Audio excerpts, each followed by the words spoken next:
ಅವ್ರು ಜನ ನಂಬ್ತಾ ಇಲ್ಲ. ಇವತ್ತು ಮತದಾರ ಅವ್ರದ್ದು ನೋಡ್ಬೇಕಾಗಿದೆ. ಇಂಥ ಒಂದು ದೊಡ್ಡ ದೊಡ್ಡ ಕೆಲಸಗಳು ಇವತ್ತು ಆರೋಪ ಪ್ರತ್ಯರ್ಥ ಯಾರೋ ಮಾಡೋರು ಇಬ್ಬರ ಒಂದು ಈ ಹಿಂದಿನ ಕುಕರ್ಮಗಳಿಗೆ ಅಥವಾ ಮತ್ತೊಂದಕ್ಕೆ ಈ ರೀತಿ ಆರೋಪ ಮಾಡಿದಾಗ ನಿಜವಾಗಿ ಇವತ್ತು ನಮ್ಮ ಡಿ ಕೆ ಶಿವಕುಮಾರ್ ಅವರಾಗಿರ್ಬೋದು, HDK ಅವರಾಗಿರ್ಬೋದು, ಇವರು SR ಮೇಲೆ ಕೇಸ್ಗಳು ಹಾಕಬೇಕಾಗಿತ್ತು, ಮಾಡಬೇಕಾಗಿತ್ತು. ಇವತ್ತಿಗೂ ಹಾಕ್ತಾ ಇಲ್ಲ. ಅವುಗಳ ಕೇಸಲ್ಲಿ ಬಿದ್ದುಕೊಂಡು ಒದ್ದಾಡ್ತಾ ಇದ್ದಾರೆ ಇಬ್ಬರು. ಹೀಗಾಗಿ ಇವತ್ತು ನೀವು ಥ್ಯಾಂಕ್ಸ್ ಹೇಳಬೇಕಾಗಿದ್ದು, ಇವ್ರು ಒಬ್ಬರೊಬ್ಬರು ಆರೋಪ ಮಾಡ್ತಾರೆ, ಅವ್ರು ತುರು ಇವ್ರು ಹೇಳ್ತಾರೆ, ಇವ್ರು ತುಳುಗ್ರು ಅವ್ರು ಹೇಳ್ತಾರೆ ಅಂತಲ್ಲ. ಇವ್ರು ಯಾಕೆ ಇಲ್ಲೇನು ಮುಸ್ಕೊಂಡು ಬಂದಂಥವ್ರು ಎಲ್ಲರೂ ಅಷ್ಟೇ ಇವರು ರಾಜಕಾರಣದಲ್ಲಿ. ಅದರಲ್ಲಿ ಈ ಎರಡು ಕುಟುಂಬಗಳ ಬಗ್ಗೆ ಅಂತ ಹೇಳೋ ಅವಶ್ಯಕತೆಯೇ ಇಲ್ಲ. ಮತ್ತು ಕರ್ನಾಟಕದಾಗಿರ್ಬೋದು, ಭಾರತದಾಗಿರ್ಬೋದು, ಯಾವುದೇ ರಾಜಕೀಯ ಕುಟುಂಬಗಳು ಇಂಥ ಕೆಲಸಗಳಿಂದಲೇ ಇವತ್ತು ಶ್ರೀಮಂತರಾಗಿದ್ದಾರೆ, ರಾಜಕೀಯ ಹಿಡಿತವನ್ನು ಸಾಧಿಸಿಕೊಂಡಿದ್ದಾರೆ. ತಮ್ಮ ಕೈಯಲ್ಲಿ ರಾಜಕೀಯನ ಇಟ್ಟುಕೊಂಡು ಜನರನ್ನು ಶೋಷಣೆ ಮಾಡ್ತಾ ಹೋಗ್ತಾ ಇರ್ತಾರೆ. ಈ ಪದ ಅಂದ ತಕ್ಷಣ ನೀವು ಕಮ್ಯುನಿಸ್ಟ ಅವ ಇವ ಅಂತ ಹೇಳುವಂಥ ಟೀಕಾಕಾರರು ಇದ್ದಾರೆ. ಮತ್ತು ಅವ್ರ ಮಾತಿಗೆ ಬೆಂಬಲಿಗರಾಗಿ ಅನೇಕ ಜನ ಅವ್ರ ಬೆನ್ನತ್ತಿ ಓಡಾಡೋರು ಇದ್ದಾರೆ.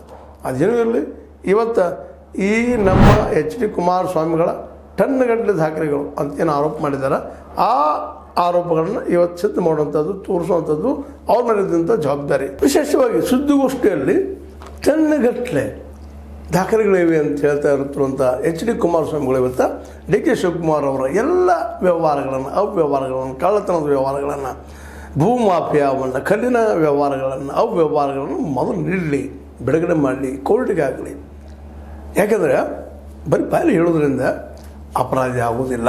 ಆರೋಪಿ ಅಷ್ಟೇ ನೀವು ಆರೋಪ ಮಾಡ್ಬೋದು, ಆದರೆ ಪ್ರೂವ್ ಆಗೋದಿಲ್ಲ. ಒಂದು ಎರಡನೇ ನಿಮ್ಮ ಕಡೆ ದಾಖಲೆಗಳಿದ್ದಾಗ ಯಾಕೆ ನೀವು ಇಲ್ಲಿವರೆಗೆ ಕೋರ್ಟಿಗೆ ಸಬ್ಮಿಟ್ ಮಾಡಲಿಲ್ಲ, ತನಿಖೆಗೆ ಯಾಕೆ ಒಳಪಡಿಸಲಿಲ್ಲ ಅನ್ನೋ ಪ್ರಶ್ನೆಗಳಿಗೆ ನೀವು ಉತ್ತರ ಕೊಡಬೇಕಾಗ್ತದೆ. ಅದಕ್ಕಾಗಿ ಇವತ್ತು ನಿಮಗೆ ಇವತ್ತು ಸಂಕಟ ಆಗ್ತಾಯಿದೆ. ಕೇತಕಾನಹಳ್ಳಿಯ ಜಮೀನು ಈಗಾಗಲೇ 14 ಎಕರೆಗೆ ಹೋಗಿದೆ, 71 ಎಕರೆಗೆ ನಮ್ಮ 2 ಮೀಟರ್ ಬೆನ್ನು ಹತ್ತಿದ್ದಾರೆ.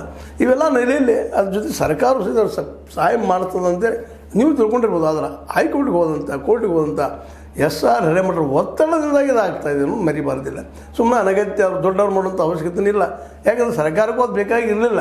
ಯಾಕೆಂದರೆ ಸರ್ಕಾರ ಅದಷ್ಟು ಹೋಗಲಪ್ಪ ನಾವು ತಪ್ಪು ಮಾಡ್ತೀವಿ, ಇನ್ನು ಅವ್ರು ತೆಗೆದ್ರು ಅವ್ರು ನಮ್ಮ ತೆಗಿತಾರೆ ಅಂತೇಳಿ ಅವರು ಮೌನ ಆಗಿದ್ದರು, ಹಂಗೆ ಮುಂದೆ ಹಾಕ್ತಾಯಿದ್ರು.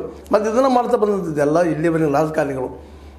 ಇವತ್ತೇನು ನಾವು ಹೊಂದಾಣಿಕೆ ರಾಜಕಾರಣದ ಬಗ್ಗೆ ನಮ್ಮ ಏನು ಯತ್ನಾಳರ ಮೇಲಿನ ಆರೋಪ ಮಾಡ್ತಾಯಿದ್ರು, ಅದು ಎಲ್ಲರಿಗೂ ಅಪ್ಲೈ ಆಗುವಂಥದ್ದು. ಎಲ್ಲ ಹೊಂದಾಣಿಕೆ ರಾಜಕಾರಣ ಮಾಡಿದ್ರಿಂದಾಗಿ ಇವತ್ತು ಭ್ರಷ್ಟಾಚಾರ